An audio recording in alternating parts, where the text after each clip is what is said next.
नारी है, कोमल है, कमजोर नहीं तू इस भारत की नारी है, मौत भी तुझसे हारी है, मौत भी तुझसे हारी है. शत्रू काही अंतरावरच आहे. नव्हे, शत्रूने संपूर्ण वाड्याला वेढा दिलेला आहे आणि त्याचे सैन्य देखील जास्त आहे.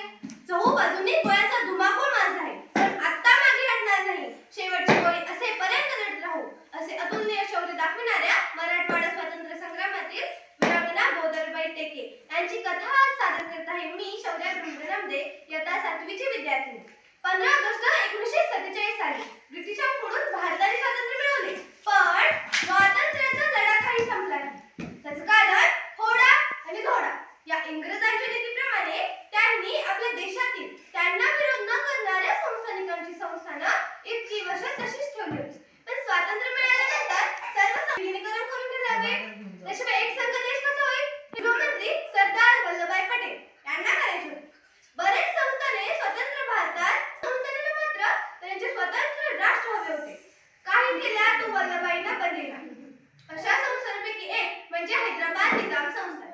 या निजामाला त्याचे स्वतंत्र राष्ट्र हवे होते. निजामाने कासिम रजवी यांना सगळे अधिकार दिले.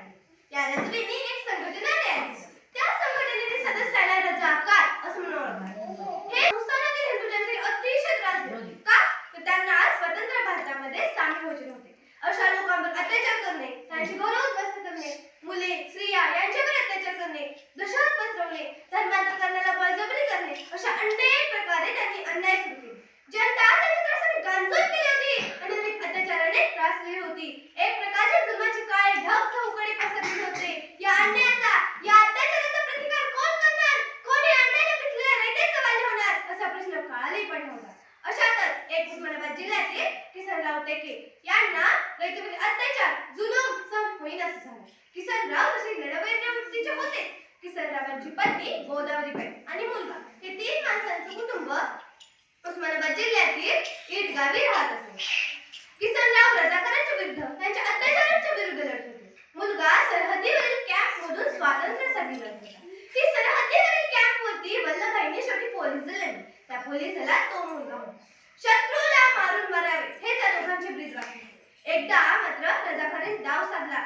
किसनरावांच्या मागावर असलेल्या रजाकारांनी एकदा किसनरावांना लढत बसणं गोदावरीबाईंना मान्यच नव्हते. तर बघणाऱ्या तर मुळीच नव्हत्या. त्यांनी क्षणभरात मनाशी काही निश्चय केला.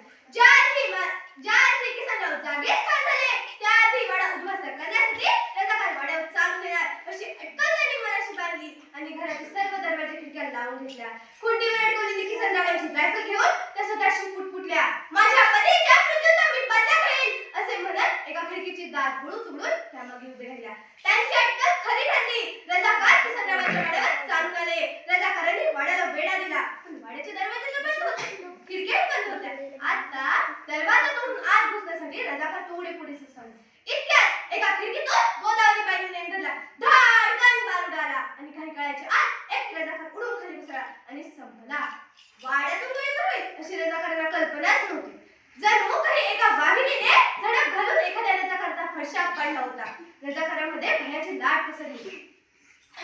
पुढे सरसावतात. इतक्यात त्यांनी दुसरी गोळी झाडली. आता मात्र रजाकार घाबरले. सैरा वैरा पळू लागले. परत एका जागी गोळा झाली.